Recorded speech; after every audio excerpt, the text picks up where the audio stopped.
Ni Nzungu Gadi, ndi umuvugabutumwa w'umugorozi. Reka rero tugiye kuganira, reka dusenge. Turagushimye data wa twese, dukundiye kubaho, izina ryawe rihabwa icyubahiro. Tube hafi muri byose kugira ngo ujye uduha gusobanukirwa mu izina rya Yesu, amen. Tugiye kuganirira hamwe gusa ibyo bita sobanukirwa inshingano yawe. Inshingano ku isi, buri muntu wese, umugabo afite inshingano, Zaburi 28, umugore afite inshingano ndetse nyinshi, Imigani 31, umwana afite inshingano, ni kuva 20, itegeko rya 5, ni kuva 20 muzarisome, akagira n'inshingano mu Migani 23, umurongo 22 kugeza 24. Abategetsi bafite inshingano mu Baroma. Yarangiza itorero rifite inshingano muri Matayo 25. Yarangiza abakozi bafite inshingano muri Petero. Yarangiza muri magufi, nta muntu n'umwe ku isi udafite inshingano. Isi iri mu kajagari bitewe n'uko abantu batemera inshingano zibareba. Noneho inshingano ya mbere ni iy'umugabo, inshingano ya kabiri ni iy'umugore, iya gatatu ni iy'abana, iya kane ni iy'umuryango, iya gatanu ni iy'itorero, iya gatandatu ni iy'ubutegetsi, iya karindwi ndetse n'iy'abakorera abandi. Iyo bavuze ko umuntu akora inshingano byanze bikunze akazuzuza, birafasha. Niyo mpamvu dusabwa kuzirikana neza icyakorwa ngo nibura buri muntu wese yumvemo inshingano zimureba. Impamvu ari ngombwa guhera ku mugabo ni uko umugabo ari we mutwe w'urugo, kandi mu nshingano afite harimo bwa mbere gukunda abo ashinzwe, kabiri hakabamwo kwita kubitaho, gatatu gutuma iwe hakomera, kane ku burezi, amategeko agenga uburezi, ndetse gatanu akamenya gushaka inshuti, gatandatu akamenya kuzigama, karindwi akabaho azi kwitabara. Ni inshingano nyinshi cyane afite, ariko izo nashatse kuvugaho nizo. Noneho ni ukubitiraho kuba niba uri umugabo ugerageze kumva impamvu. Ni uko hatabayeho impamvu agomba kumenya izo nshingano, akwiriye kuzimenya, kuko kutazimenya niko guteye ikibazo. Abantu benshi cyane bari mu gika gisa naho ari abinanirwe, ahubwo bakumva ko ibyo batakwikorera bakeneye ngo abandi babibakorere. Ntabwo byashoboka. Niyo mpamvu bakoresheje ku mugabo bamuvuzeho, bakoresheje iri jambo ryo bita urukundo mu rugo.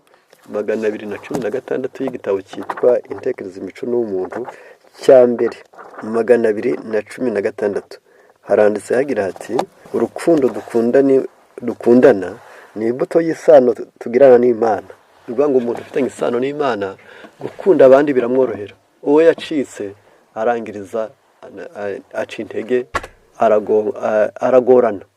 Niyo mpamvu tugomba kumenya neza ko gukundana biva ku Mana.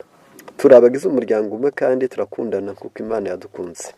Bigereranijwe n'urwo rukundo nyakuri rwejejwe kandi rwatojwe, urugwiro rw'ab'isi rw'amajejo n'ubucuti bw'akakabyo budafite ubusobanuro ni nk'umurama n'ingano. Ukunda nk'uko Yesu yakundaga bisobanuye kutikanyiza no kwiyanga igihe cyose n'ahantu hose, binyuze mu magambo no mu ndoro yuje ubugiraneza. Bigaragara neza ko mu gukunda harimo ijambo bavuze ngo gukunda kuko Yesu yakundaga, bisobanuye kutikanyiza no kwiyanga igihe cyose n'ahantu hose, binyuze mu magambo no mu ndoro yuje ubugiraneza. Urukundo nyakuri ni imico myiza y'agaciro ikomoka mu ijuru, kandi impumuro yarwo igenda yiyongera uko rurushaho gukwirakwizwa ku bandi. Rero umugabo niwe wabwiwe kugira urukundo nk'urwa Yesu. Muri Efeso 5 haravuze ngo bagabo mukunda abagore banyu kuko Kristo yakunze itorero. Ntabwo yari kunze ari ryiza, yari kunze ari inyantege nke, rihuriyemo n'ababi, abanyabyaha ari benshi, ariko aranarikunda, aranaryitangira. Umugabo rero ntakwiriye gukunda ingeso nziza gusa, ahubwo akwiriye gukunda abashinzwe, akamenya neza ngo uyu nashatse agomba kumbona nkamubera inyunganizi, nkamubera ihumure, nkamubera umutabazi, nkamubera umujyanama, kandi nkamubera n'ingabo yo kumukingira ibintu byinshi cyane byo mu buzima adakwiriye gukora. Ni bibi kuguzanya n'uwo washatse ngo nawe namere nkaho kandi hatari umugabo.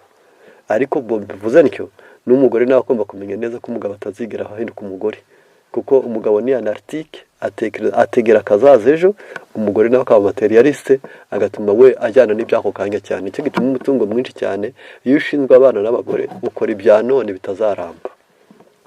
Ariko mbese si benshi bakwibutsa kugura parcelle, si benshi bakwibutsa kubaka inzu yo bakwibutsa inkweto n'imyenda, byanze bikunze umwana n'umugore naho barebera. Ariko iyo tuvuze dutyo aba ari generalite yarangiza, bitavuze ko hatari abagore barusha abagabo babo gutekereza, kuko iyo umugabo wawe yavukiye mu rugo rurangara rusesagura rw'abasinzi, nawe ntabwo ashobora kuza afite igitekerezo cya kigabo.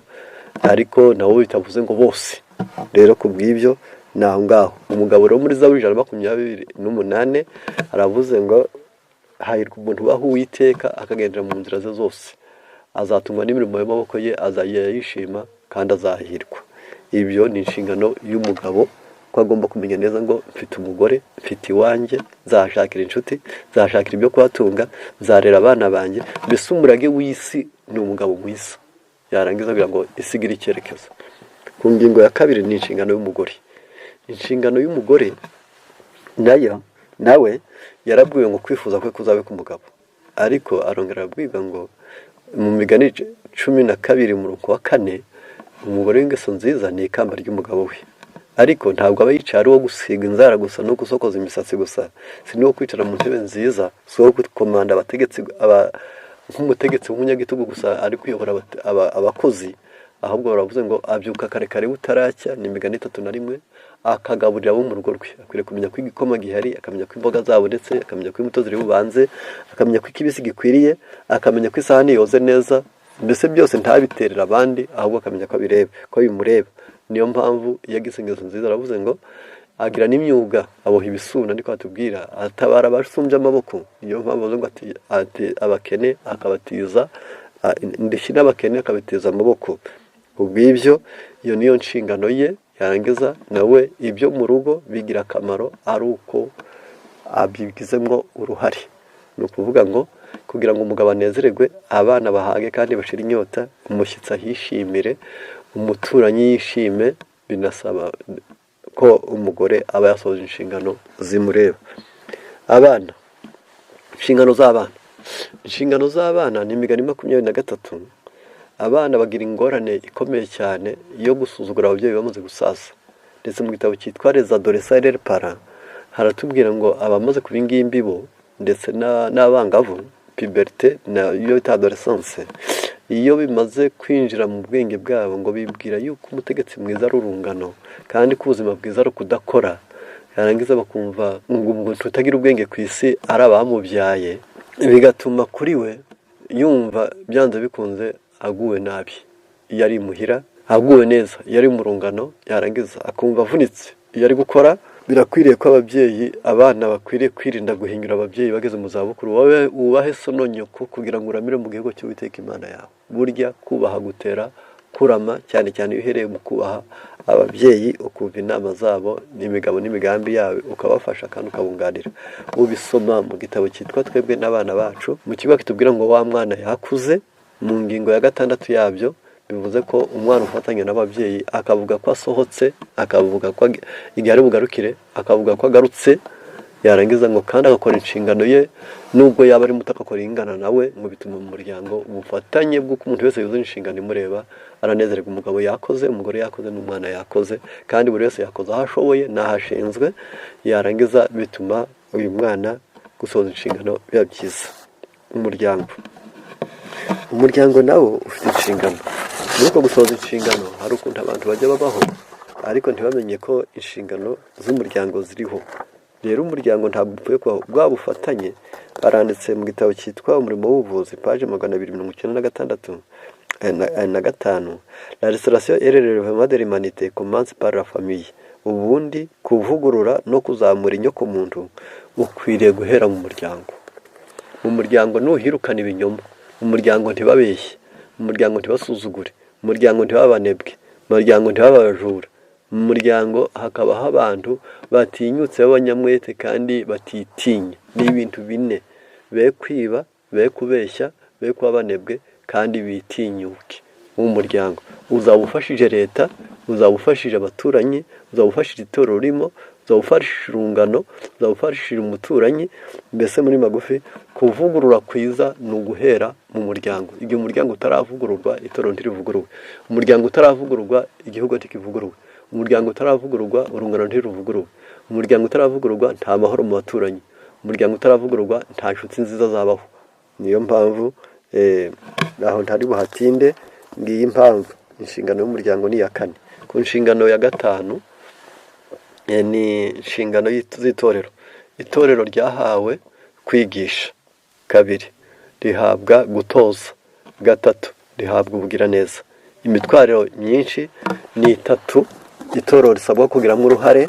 Ni umurimo w'ubuvuzi, paje ya 17 mu Gifaransa no mu Cyongereza bihuje amapaje.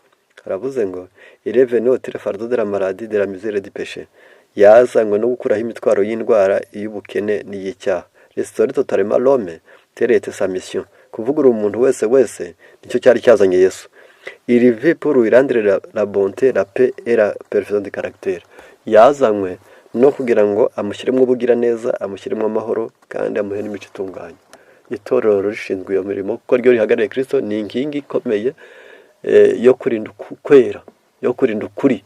Yarangiza abaririmo bose bakagira neza, abarimo bose bakabana amahoro, abaririmo bose bakagira imico itunganye. Uwo ni inshingano y'itorero. Niyo mpamvu bavuze ngo urufatiro rukomeye ruracyahagaze, rwanditsweho ngo Uwiteka azabe umuntu wese ukorera Imana ave mu bidatunganye. Noneho inshingano z'ubutegetsi. Yarangiza muri Zaburi igice cya 1 haravuze ngo mwabategetsi mwe namwe mwemere kwiga, musoma urya mwana kugira ngo atarakara. Yarangiza naho Pawulo ari kwandikira Abaroma yarabandikiye arababwira ngo nyabuna mujye mumenya neza ko ubutegetsi bwashyizweho n'Imana ntibutwarira inkota ubusa, nubwo guhana abakora nabi iyo babukoze nabi, iyo buhanye n'abakora neza. Noneho ahangaha ni ikintu kimwe gikomeye nakunda ko mutekerezaho. Ku nshingano iheruka dusabwa ni inshingano y'abakorera abandi. Uri umuhinzi uhingira abandi, uri umufumba w'abandi, uri umugaragu wo mu nzu. Yarangiza mbese jya wiyumvamo ko uri umukozi ariko ushinzwe ngo nzunguka nunguye uwo nkorera. Iyo ni iryo hame rikuru rigenga umukozi, ni ukunguka ariko ubanje kungura uwo ukorera. Ni iryo hame ryiza byongera ubwabyo. Zirikana neza ngo nzunguka mbanje kungura uwo nkorera. Naho kunguka wahombeje uwo ukorera uba wibye. Bwa mbere ubwo ubaye umunyabyaha. Rero reka ntagiye kure cyane nsabe ngo buri muntu wese agerageze kwiyumvamo iyi nshingano yo kumenya neza ko iyo ushoje ibikureba uba ugeze ku rugero rwiza. Nicyo gituma ko nsoza abantu bose ntibasohoze inshingano zibareba, abantu bose ntibasohoze inshingano zibareba, bazaba bageze ku mahirwe akomeye cyane. Umugabo namenya ngo narashatse, uwo nashatse agomba kugubwa neza, narabyaye, uwo nabyaye agomba kuregwa neza kandi agahaga, mfite iwanjye hagomba kuba heza kandi hagatungana, hakagendwa, hakaririrwa, hakagira inshuti n'abagenzi. Yarangiza abagize neza. Umugore nawe navuga ati ndi inyunganizi y'umugabo wanjye, agomba guhaga, akaryama kare, akagira amahoro, kamubikira, kamuzigamira umwana wanjye, kamutoza ibyiza. Abana bati yarambyaye, ndashaka ngo azavuze impundu ku bwanjye, amererwe neza, agubwe neza. Kubimbyara bizeye kuba umutwaro w'umuntu gusa, ahubwo nzamuha uruhure mu buzima, maze abambyaye bose bazavuza impundu. Icyo nicyo cyavuzwe mu migani. Itorero rigomba kumenya neza ko rikwiriye kuzatuza ari uko abizera baryo baguwe neza, ari uko abizera baryo bumvikana, ari uko abizera baryo bunze ubumwe, ari uko abizera baryo buzuzanya, ari uko abizera baryo bashyira hamwe, ari uko abizera baryo bihanganirana, ari uko abizera baryo badahora mu manza. Iryo torero rikwiriye kuzareba ko ryasohoje inshingano, rifite abizera beza. Ni itorero ry'imfura ry'abana b'imfura banditswe mu ijuru. Ni Abaheburayo 12:23. Kugeza ubwo abantu bazagera ku rugero rwiza ruzatuma bavuze ngo abantu babaza bose bazaba bakiranutse, bazaragwa ibihugu iteka ryose, bazaba ishami nitereye, umurimo w'intoke zanjye umpesha icyubahiro. Yesaya 60:21 kugeza 22. Rero kubw'ibyo tugomba kumenya neza ko kumenya inshingano, sobanukirwa inshingano yawe. umugabo nasohoza inshingano ye, umugore agasohoza inshingano ye, umwana agasohoza inshingano ye, itorero rigasohoza inshingano yaryo, ubutegetsi bugasohoza ubwaryo, umukozi agasohoza inshingano kuri shebuja neza, isi twaba dutuye yaba ari ijuru rito.